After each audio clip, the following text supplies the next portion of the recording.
आणि त्यात 9वी गाथा पाहिली होती, जिनेंद्र स्तवन. काय सांगितलं की यामध्ये हे भगवन आपणास पाहिलेलं असताना परंतु दृष्टी कुठं अन्य कार्यामध्ये व्यग्र झालेली आहे.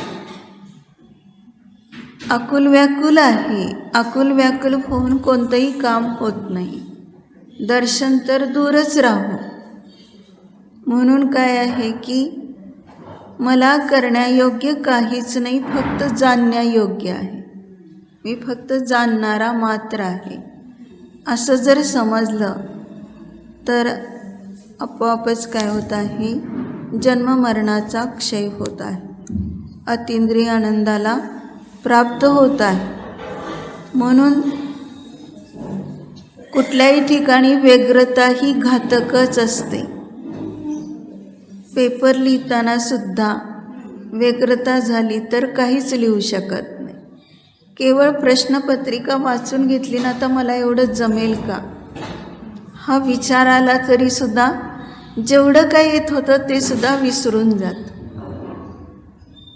मग पहा की स्वयंपाक करताना सुद्धा मी ह्याच्यात लोण घातले की नाही कुणास ठाऊक, म्हणून परत एकदा घालतो. परत एकदा म्हणजे डबल होतं आणि मग खारट झाल्यावर कळतं. म्हणजेच काय आहे की कुठलीही गोष्ट एकाग्रचित्ताने झाली तर ती सफलीभूत होते. मग भगवंतांचं दर्शन म्हणजेच निजदर्शन आहे. त्यामध्ये तर कुठलाही विकल्प चालणार नाही. स्वभावाला जाणत असताना परिपूर्ण निर्विकल्प स्वरूपात राहून अतींद्रिय आनंदाला सहज प्राप्त होऊ शकतो हे सांगितलं. आता यामध्ये आपल्याला पाहायचं आहे 10 नंबरची गाथा. प्रभू दर्शनाने या भवामध्ये सुद्धा अनेक प्रकारच्या सुखांची प्राप्ती होते. म्हणजे पुढच्या भवाचं तर लांब राहिलं, परंतु काही जण म्हणतात ना कोण बघितले पुढचा भव. पण याच्यातून हे लक्षात घ्यायचं की या भवात म्हणजे म्हणतो ना याचं देही याचं डोळा आम्हाला हे फळ पाहायला मिळते. मग भगवंतांचं दर्शन केल्यावर अनेक प्रकारच्या सुखाची प्राप्ती कशी होते हे सांगत आहे. दिठ्ठे तू मम्मीची नवर अच्छो जन्मंतरम ममे हावी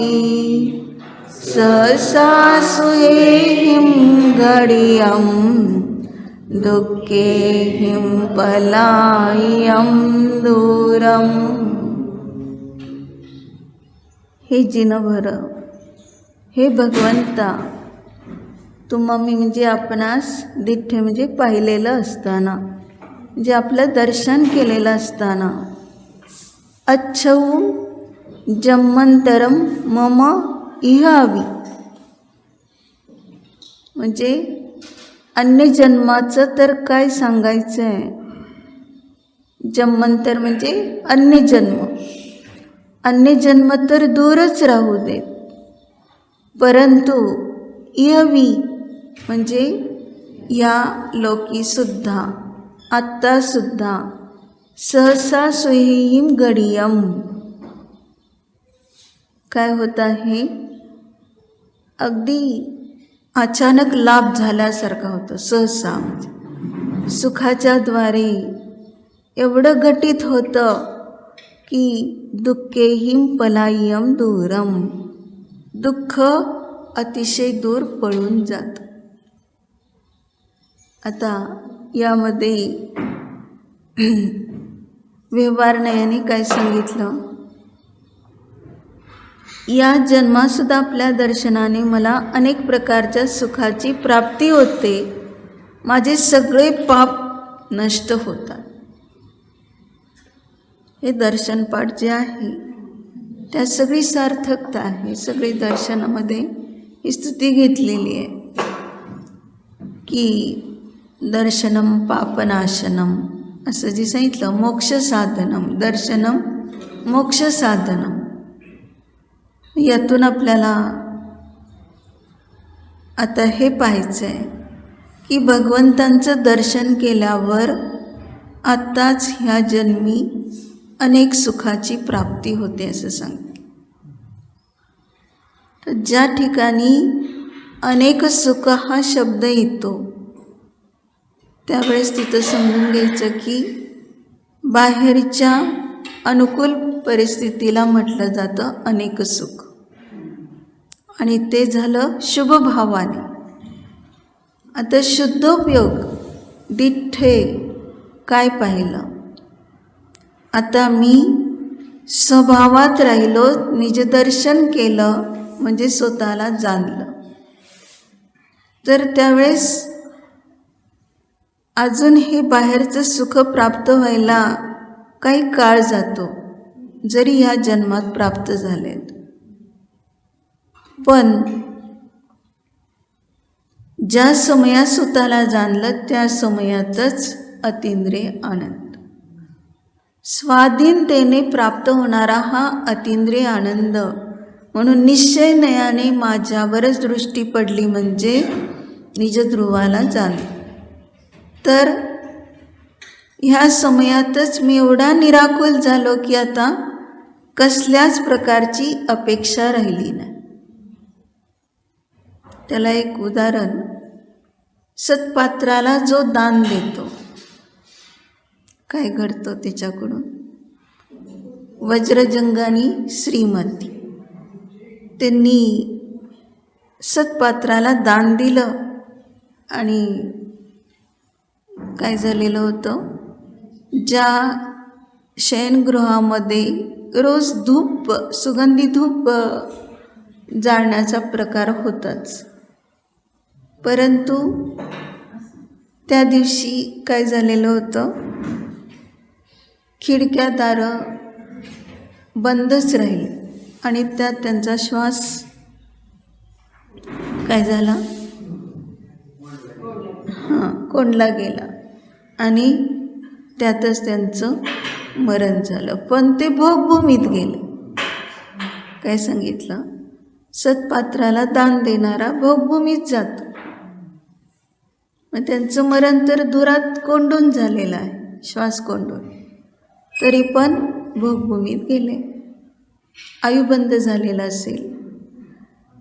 पण त्यातलं एक सांगायचं काय आहे की जे सत्पात्राला दान देतात तर त्यांना भोजनाची अपेक्षा राहत नाही. म्हणून किती सांगितलं, उत्तम भोगभूमीमध्ये जन्मणाराचा आहार केवढा असतो,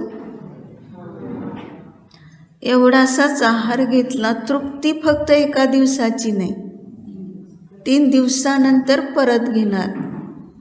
म्हणजे 3 दिवसपर्यंत आकुलता नाही, अर्थात तिथं संयम नाही आहे, तरी पण भूकच नाही तेवढी की जास्त खाईल किंवा खूप वेळा खाईल असं पण नाही, दिवसातून एकदाच आणि परत तिसऱ्या दिवशी 3 दिवस झाल्यानंतर. मग मध्यम भोगभूमीवाला 2 दिवस झाल्यानंतर, थोडासा त्याच्यापेक्षा जास्त मोठा असतो, आणि जगन्य भोगभूमीमध्ये 1 दिवसाचा.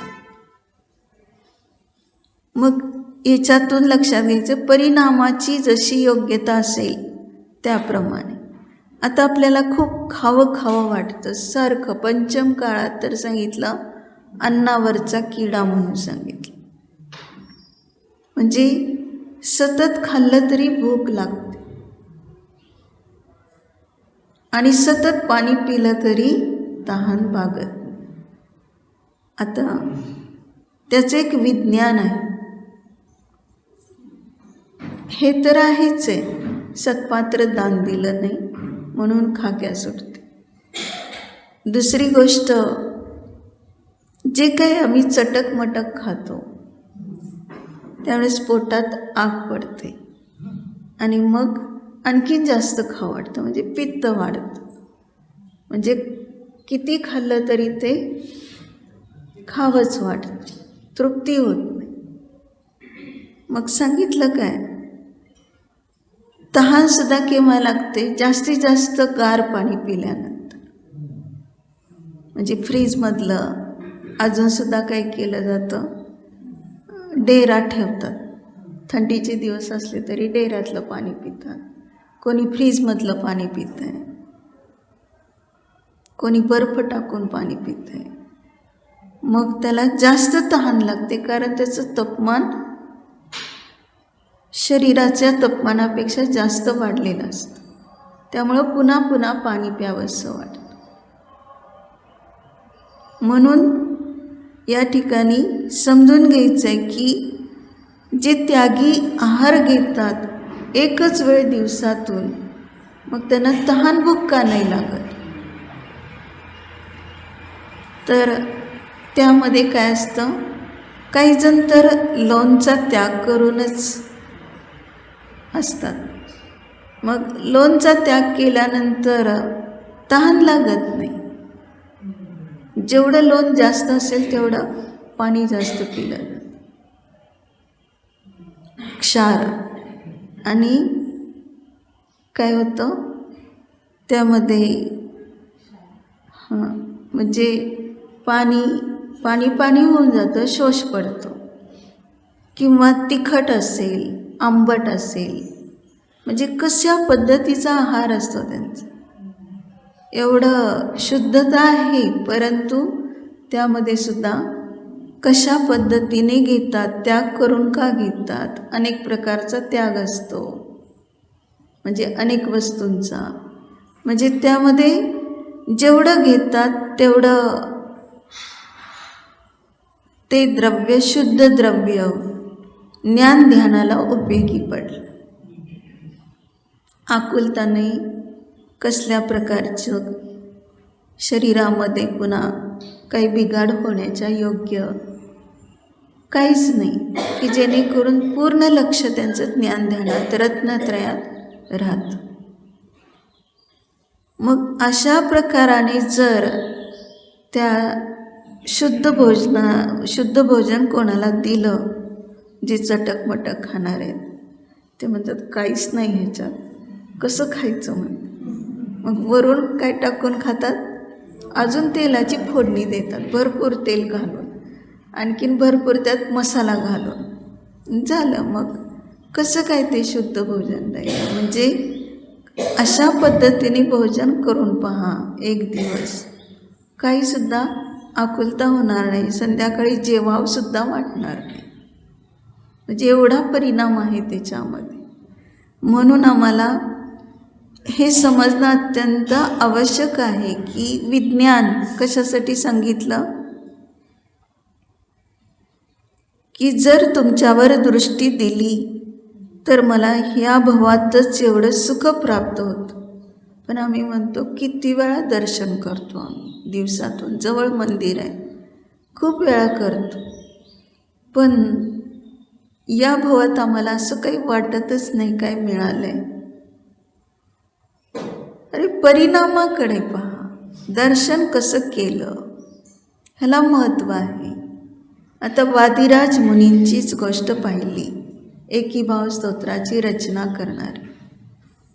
तर ते वादिराज मुनी प्रसंग काय प्राप्त झालेला आहे, जो त्यांच्याकडे शिष्य येतो, भक्त सेवा करण्यासाठी येतो, आणि इकडे मंत्री पण आहे राजाचा, त्या कारणाने दरबारात पण त्याला उपस्थित राहावं लागतं.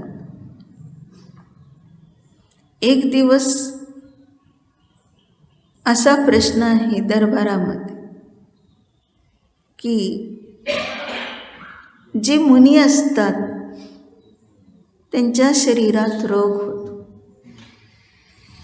मग सांगितलं या आपल्या राज्यामध्ये आता वादिराज मुनी आहेत, तर त्यांच्या शरीरात कुष्ठरोग आहे. आणि हा जो भक्त असतो मंत्री, तो एकदम बोलून जातो, आमचे मुनी कुष्ठरोगी नसतात. झालं. मग आता त्याला पश्चाताप झालेला आहे. साक्षात कुष्ठरोग तर होता वादिराज मुनीच्या शरीरात. आणि ह्याने काय बोलला, प्रजा काय म्हणते, राजा काय म्हणतोय की कुष्ठरोग आहे, आणि हा म्हणतो नाही. आता तिथं राजा त्याचं विल्हेवाट लावणार, खरं काय आहे, खरं खोटं करणार. त्यामुळे तो इतकं घाबरून गेलाय की हे मी संकट खोटं बोलून आणलंय, आता काय होणार. राजा प्रजा सगळं पाहायला येणार, आता खरंच आहे की नाही. खोटं कोण बोलते, आम्ही बोलतोय की तो भक्त बोलतो, मंत्री. मग तो पटकन पळतच मुनीकडे पोचला. तो भक्त, तो खूप अनर्थ केला, मला क्षमा कर. काय अनर्थ केला, मी दरबारात खोटं बोलून आलोय, मुनी राजांना कुष्ठरोग नाही. मुनींनी ऐकलं आणि परत त्यांनी सांगितलं, सगळी प्रजा म्हणते कुष्ठरोग आहे, आणि मी म्हटलं नाही. मुनी एवढे शांत आहेत, ते म्हणतात काय एवढी आकुलता करण्याची गरज आहे तुला, जा तू निवांत आराम कर, झोप, काही सुद्धा होणार नाही. म्हणजे त्याला इतकं आश्वासन दिलं, न प्रजेला संकट आहे, न धर्माला संकट आहे, न त्या भक्ताला संकट, एवढं आश्वासन देऊन त्याला पाठवून दे. काय कसली शक्ती त्या क्षणात. नंतर काय होईल ते होईल, परंतु एवढं आश्वासन देण्याची श्रद्धा काय असेल, ही श्रद्धा होती. जे काय आहे तो कर्माचा उदय आहे, आणि कर्माचा उदय म्हणजेच माझी परिणती. मी चुकीचे भाव केले, कोणावरही संकट येणार नाही, ते माझं मीच भोगणार आहे. म्हणून सुरुवातच कशी केली स्तोत्राला त्यांनी, एकी भावम गतैव मया य स्वयं कर्मबंधो. काय सांगितलं, एकी भावम, मी जणू काय कर्म, शरीर, आत्मा ह्यांच्याशी एवढा एकी भावाला प्राप्त झालो की ते आणि मी एक आहे. स्वयं शब्द वापरला, मी स्वयं कर्मबंध केलेला आहे. पहा, मग त्यावेळेस कर्मबंध मी केला, भोगणारा तर दुसरं कोण नाही, बद्ध तर मी झालोय. त्याचा उदय आल्यानंतर हा मलाच उदय येणार आहे. न त्यावेळेस कोणी राजा आहे, न कोणी प्रजा आहे, न कोणी भक्त आहे, न कोणी शिष्य आहे, मी एकटाच असणार. हे मला आत्ताच समजलंय, परंतु काय सांगितलं, भवभवामध्ये जे नष्ट करण्यास अत्यंत कठीण असे जे कर्मबंध आणि त्याच्या उदयात दुःख, हे मी किती अनादी काळापासून भोगलंय. आता काय एवढं संकट आहे, काहीच नाही. मी किती निराकुल आहे, स्वतःमध्ये राहणारा ज्योती रूपम. कशाचा अनुभव केला, माझा आत्मा, माझं ज्ञान ते जे पुंज आहे, कुठं उपयोग गेला,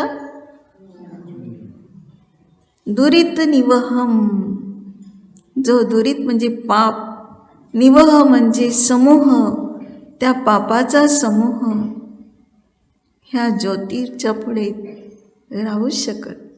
पाप अंधकार आहे, शुद्ध स्वरूप प्रकाश आहे, ज्ञानस्वरूप प्रकाश आहे. त्या ज्योतिरूपाचं म्हणजेच आपल्या प्रकाश शक्तीचं स्वरूप जाणलं, जाणीवेत घेतलं आणि ते ज्ञानाचं तेज असं प्रगटलं. काय होतंय? शरीराचे परमाणूसुद्धा बदलले, बदलत असतातच, पण परिणामानुसार आता एवढे स्वभावात राहिलेले आहेत.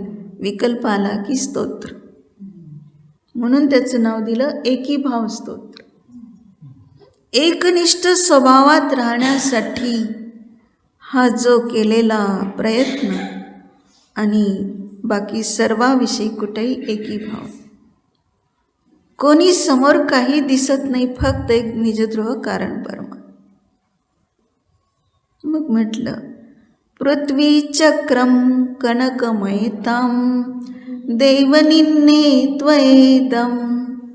पृथ्वी चक्रम काय म्हणतात? अरे संपूर्ण जिथं पृथ्वी सुद्धा सुवर्णमय होते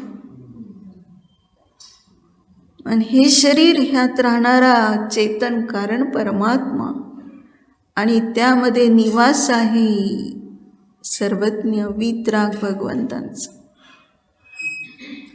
अशा माझ्या हृदयामध्ये भगवान तुम्ही असताना तुम्हाला सहन होईल का शरीर असं? ज्या भूमीवर तुम्ही राहता ती भूमी स्वच्छ, निरोगी, सर्व काट्यानी रोग काट्यानी रहित. काय होत आहे? म्हणजे ही चैतन्याची भूमी स्वच्छ करणारा कोण आहे? माझा मीच. निश्चयाने स्वतःला जाणलं, चैतन्याच्या भूमीवर अवतार करायचा आहे भगवंतांचा, माझ्या हृदयात त्यांना स्थापन करायचं आहे. तर ती चैतन्याची भूमी कशी असणार? निष्कंटक, रागद्वेषाने रहित. रागद्वेषाचे काटे, मोहाचे खड्डे काही नाही आता त्यात. भगवान विराजमान आहे. भगवान विराजमान असताना त्याच्या सानिध्यात एवढी मोठी पृथ्वी त्याला स्वर्णमय करता येते, तर एवढंसं शरीर का होणार नाही व्यवस्थित? म्हणजे निवास कुठे आहे? चैतन्यामध्ये आहे, आपल्या स्वरूपात आहे. परंतु अनंतानंत सिद्धांना आमंत्रित केलंय. आपल्या चैतन्याच्या भूमीवर मोठं कार्य. अनंतानंत सिद्ध विराजमान होण्यासाठी काय करतो? आपलं अंगण स्वच्छ ठेवतो ना. कोण साधे पाहुणे येणार असले तर लगेच तिथं स्वच्छ अंगण, काही सुद्धा त्यामध्ये काटे कुटे खडे काही राहत नाही आणि रांगोळी काढून स्वागत. मग या ठिकाणी तर अनंतानंत सिद्ध यांना आमंत्रित केलं. म्हणजे कोणाला आमंत्रित केलं? कोण आहे? आपला कारण परमात्मा स्वभाव सिद्ध आणि त्यातले सगळे हे अनंत गुण स्वयंसिद्ध आहे आणि त्याचे अविभाग प्रतिच्छेद अनंतानंत तेही स्वयंसिद्ध आहे. स्वयंसिद्धाला जाणलेलं असताना ते सुद्धा स्वयंसिद्धच पर्यायामध्ये प्रगट होतं. अशा त्यांना आमंत्रित केलं म्हणजे स्वभावाला जाण. म्हणजे बाहेरून कोण येणार नाही आपल्यामध्ये. सगळं काही साम्राज्य आपलं आपल्यामध्ये, चैतन्याचं साम्राज्य आपलं आपल्यामध्ये आहे. परद्रव्याकडे पाहायचं नाही. तुमच्याकडे सिद्ध भगवान आले, माझ्याकडे नाही का? अरे तू सुद्धा सिद्ध आहेस, फक्त तुझ्या शक्ती आहे का स्वागत करण्याची? बघ तेवढं. स्वागत करणाराच काय करतो? आपल्या स्वभावाला पाहतो. कारण बाहेर जर आम्हाला कोणाचं स्वागत करायचं असेल तर तेवढी तयारी, तेवढी शक्ती, सामर्थ्य लागतंय, तरच तो स्वागत करणार. मग या ठिकाणी रोज दिठे तू मम्मी जिनभर किती दर्शन करतो. हे भगवान आपणास पाहिलं नाही, माझ्या हृदयात ठेवलं. भगवंतांना हृदयात ठेवलं म्हणजे काय केलं? जिकडं तिकडं आता कुठेही काही करू लागलं तरी भगवानच दिसतात, वीतरागच दिसते. आणि स्वस्वरूपाला जाणण्यासाठी त्या ठिकाणी खूप मोठं बल प्राप्त होतं. असे ते वादिराज मुनी किंचित मात्रही विकल्प नाही की काय होईल, कसं होईल. कुष्ठरोग तर गायब झालाय शरीरात, पण करंगळीत थोडासा नखापुरतं. मग कशी विवेकी, कोणावरही संकट नाही. राजा येऊन पाहतो, प्रजा येऊन पाहते, अरे खरंच आपण खोटं बोललो, काय शरीर सुंदर तेजस्वी आहे. कुठं पाहिलं त्यांनी? शरीराकडे पाहिलं. तो भक्त पण म्हणतो खरंच धन्य आहेत. कसं काय? माझे शब्द खरे कसे काय झाले? मी खोटं बोललो होतो. शरीरात विद्यमान तर होताच कुष्ठरोग, आणि आता तर दिसतंय काही नाही. कुष्ठ म्हणजे काय त्यांनी लगेच दाखवलं. कोणी खरं नाही, कोणी खोटं नाही, जसं आहे तसं पहा. करंगळी दाखवली. याच्यामध्ये काय भयभीतता काय आहे? निर्भय स्वरूपामध्ये कसल्याही प्रकारची आकुलता नाही. जसं आहे तसं स्वरूप अंतर्बाह्य प्रगट.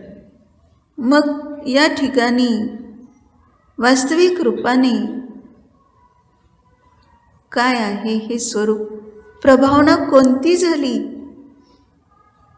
अंतरंग प्रभावना झाली की बहिरंग झाली? दोन्ही झाली. अंतरंग प्रभावनापूर्वक बाह्य प्रभावना होते.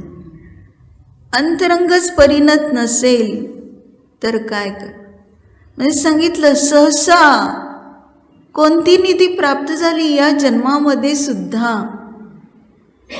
म्हणजे किती वेळ लागला त्याला.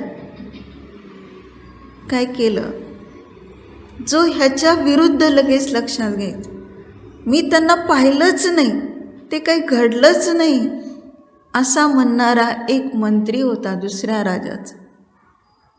आणि आकाश मार्गाने जाताना त्या चारण मुनीचा उपदेश ऐकलाय राजाबरोबर तो मंत्री. पण ज्यावेळेस त्याला हा चमत्कार वाटला, अरे कसं काय हे असाधारण, म्हणजे विशेष, आपल्या कोणामध्ये जे आढळत नाही ते यांच्यामध्ये आढळले, म्हणजे हे किती महान आहे. हा जैन धर्म खरंच महान आहे. कसं तत्व न जाणता स्वीकारलं, फक्त चमत्काराला नमस्कार. ते पाहिलं दृश्य म्हणून लगेच समंतभद्र आचार्य आठवायचे. नभो यानं, भगवान तुम्ही अद्दर कशालाही स्पर्श न करता विहार करता, बसता, उठता, पण मी त्याला नमस्कार करत, त्या कारणाने तुम्ही मला पूज्य नाही. पहा समंतभद्र आचार्य कसे परीक्षक आहे. जिथं परीक्षकपणा असतो तो परीक्षक कशाने होतो? स्वरूपाचं निरीक्षण केलेलं असतं. आणि मग ह्याने पटकन जैन धर्म स्वीकारला. राजाला खूप आनंद झाला. मंत्री जैन धर्मी झाला, सगळ्यांना सांगत सुटलं. अरे जैन धर्म काय, विश्वधर्म येतो. ह्यात आश्चर्यासारखं काय, प्रत्येक जीव परिणत स्वभावामध्ये होतो, निज धर्माला स्वीकारतो, त्यालाच म्हटलं जैन धर्म. निज धर्माला स्वीकारणारा जैन. मग एक दिवस तो नेमका त्यांच्या गुरुकडे गेलेला असतो आणि दरबारात त्याला दिसला नाही म्हटल्यानंतर बोलवण्यात येत आणि सांग सगळ्यांना, आहे की नाही, चारणमुनी पाहिले की नाही, तुला आश्चर्य वाटलं की नाही, ते सगळ्यांनाही ह्याची प्रभावना होऊ देत, सगळ्यांना आपलं स्वरूप जाणीवेत येऊ देत, ह्यासाठी राजाने प्रेरित केले. आणि त्या क्षणातच तो म्हणतो, मी काय पाहिलं नाही, मला काही दिसलं नाही, जे काय आहे ते सगळं खोटं आहे. त्या क्षणात त्याचे डोळेच अंध झाले. सांगितलं, सहसा सौख्याची प्राप्ती, समृद्धी, निधी जी प्राप्त होते, भगवान आपल्याला पाहिलेलं असतं. आणि त्याच्या उलट पाहून सुद्धा मी पाहिलं नाही म्हटलं तर केवढी विपरीतता झाली. आणि म्हणून त्याचे डोळेच त्या क्षणामध्ये काम करेनात. अंधत्वात पाहून नाही पाहिलं म्हटलं तर, आणि देवशास्त्र गुरुच्या बाबतीत मग काय, निदत्ती निकाच. म्हणजे भगवान शाप देत नाहीत, कोणावर प्रसन्न होत नाही, पण आपलेच परिणाम. दिठ्ठे तू मम्मी जिनवर म्हणताना स्वतःचेच परिणाम तिथं उज्ज्वल झालेले आहेत, एवढे विशुद्ध परिणाम झालेले आहेत. या जन्मात कसल्या प्रकारची त्याला लागलीच त्या क्षणातच, जसं त्या क्षणात त्याला अंधत्व, तसं त्याच क्षणात डोळसपणा पण, बाहेरचे चर्मचक्षु पण डोळस झालेले पूज्यपादाचार्यांची. कशी भक्ती त्यांची पहा. दृष्टीम प्रसन्नाम कुरु, काय म्हटलं, भक्ती, शांती भक्ती करता करता त्यामध्ये त्यांनी शेवटच्या श्लोकामध्ये हे घातलं, हे भगवन माझी दृष्टी प्रसन्न निर्मल कर. आपण सगळे अर्थ काय काढतो, माझी दृष्टी म्हणजे डोळे, डोळ्यामध्ये जी काही व्याधी आहे त्याला तो दूर कर म्हणल्यासारखं झालं. कोणीही करत नाही दूर, पण त्यांची भक्ती एवढी की दृष्टी प्रसन्न कर, म्हणजे मला सम्यक दर्शन निर्मलतेने राहून जगता यावं. त्या सम्यक दर्शनामध्ये सुद्धा चलमल अगाढ दोष राहू नयेत, हा अर्थ होता तिथं. दृष्टी प्रसन्नाम कर, सम्यक दर्शन आहे, निर्मल, निर्मलतेला अतिशय महत्त्व आहे. कसल्याही प्रकाराने त्यामध्ये कसलेही विचार येणार नाहीत, हे बरोबरच आहे, स्वीकारणार. याच भवात नव्हे, सतत सतत निरंतर जे सम्यक दर्शन टिकतंय ते सतत निर्मल राहू देत, म्हणजे स्वभावाला जाणण्यासाठी किंचित मात्रही बाधा नाही. अशी दृष्टी प्रसन्न कर. प्रसन्न म्हणजे निर्मल कर, म्हणजे भगवान व्यवहारनयाने, शांतीनाथ भगवान असतील कोण, निश्चयनयाने आपला कारण परमात्मा, त्यालाच तो प्रार्थना करतोय की मी आत्ता अनुभूती घेतली, परतसुद्धा माझी अनुभूतीचीच पर्याय असो. म्हणजेच प्रत्येक पर्याय स्वतःलाच दान देव, अन्य कुठेही बाहेर भटकू नये, हा विचार आहे.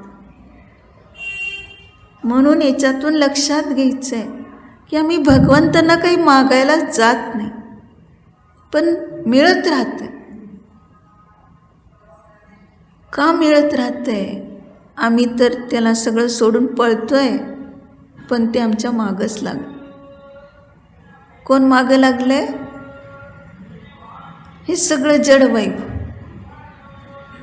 आमच्या मागे मागे पळते. ते सांगितलं ना, एकदा विष्णुकुमार मुनींनी जेव्हा 700 मुनींचा उपसर्ग दूर केला, अर्थात त्यांची आयु, त्यांची योग्यता, पण निमित्त विष्णुकुमार. मग त्यावेळेस प्रत्येकाला काही ना काहीतरी मुनींना बाधा झालेलीच आहे. घसा अवरुद्ध झाला आहे, श्वास रोखला गेला आहे, किंवा कोणी बेशुद्ध पडलं आहे, कोणाचं काही शरीरामध्ये अजून अशा प्रकाराने खूप काही घडत चाललं आहे, व्याधी. पण जेव्हा पडगाण विधी करणारे असे लोक एवढे उभे राहिलेले आहेत की आमच्याकडेच हे येऊ दे. 700 मुनी, किती भक्ती. पडगाण विधीचा आवाज ऐकून फुटपाथवरून एक पाहतोय, अरे हे पुढे पुढे किती मागं धावतायत भक्त, आणि पुढे पुढे जात आहेत. धारणा, त्यात पण धारणा धरली. त्यांना धारणा मिळत नाही तर ते पुढे जातात आणि मागे मागे पळताय. श्रावक अत्र अत्र तिष्ठ तिष्ठ करू. शेवटी त्या मनुष्याला प्रश्न पडला, मी वाटका घेऊन उभा राहिले, मला द्या द्या म्हणून, देही देही. कोणी सुद्धा माझ्याकडे बघत नाही, मी त्यांच्या मागे पळतोय आणि ह्यांना देतायत तर हे पुढे पुढे पळतायत. हा काय प्रकार आहे? श्रावकांना विचारलं. ते श्रावक म्हणतात, दोघातला फरक आहे हा.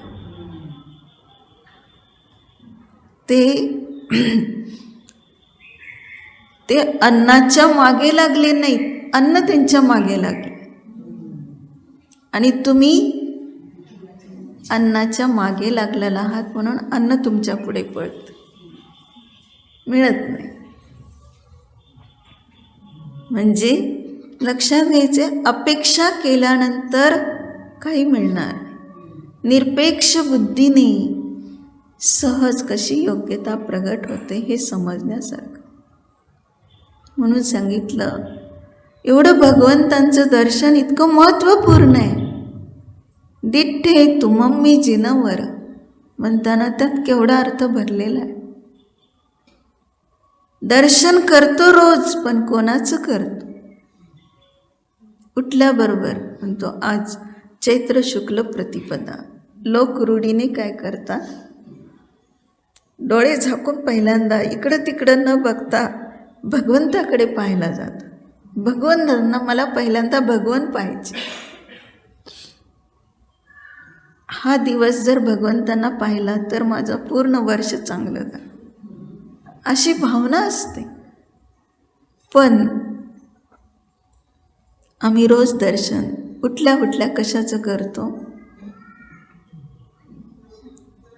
ध्यान तर दूर राहिलं, लहान मुलांच्यावर पण संस्कार केलेले असतात. उठल्याबरोबर तू डाव्या हातावर उजवा हात ठेव, 9 वेळा नमोकार मंत्र म्हण, आणि मग डोळे उघडून बाहेर ये. मुलांना शिकवलेलं असतं. आणि आपण काय करतो? उठल्याबरोबर ओरडतो. काय ओरडतो? कोण उठलं नाही का अजून, मला अमकं पाहिजे तमकं पाहिजे. पाहिजे सुरू झालं. अरे विचार कर, तो एवढं श्रम दूर करून निद्रा घेतलेली आहे. श्रम दूर करण्यासाठी निद्रा घेतली आहे. मग कोणते श्रम दूर झाले? विकल्प दिवसभराचे, ते सगळे शांत झाले. आता निर्विकल्प तू ध्यान कर, भगवंतांना पहा. भगवान कसे आहेत? निरंतर न्यायिक. मग आपला आत्मा देखील असाच न्यायिक आहे हे जाण. म्हणजे त्वध्यानतस्तु सततम मम सुप्रभातम म्हणतो सुप्रभात स्तोत्र. तुमच्या ध्यानात माझी निरंतर सतत सुप्रभात राह. म्हणजे सतत मला धर्मध्यान घडव, स्वभावात राहण्याचीच बुद्धी हो. तेच माझा प्रयत्न राहो, प्रत्येक पर्याय स्वतःला दान दे. अशा प्रकारचे 30 सुप्रभात निरंतर 24 तास चालू आहे. त्याला सूर्य नाही लागत. सकाळ झाल्यावरच सूर्योदय व्हायच्या आधी सुप्रभात म्हणून सुरुवात केली. मग ह्या सुप्रभातला फक्त ज्ञानाचं तेज आहे. हे ज्ञानाचं तेज एवढं आहे, कोटी शशी भानुदुती तेज छिपत जात. नंदीश्वर जयमाला म्हणताना कोट्यावधी चंद्र सूर्य आले तरी सुद्धा त्यांचं तेज लुप्त होतं. असं भगवान महान तेजस्वी ज्ञानात, केवळ ज्ञानाचे तेज पहा. तसं माझ्यामध्ये तेज,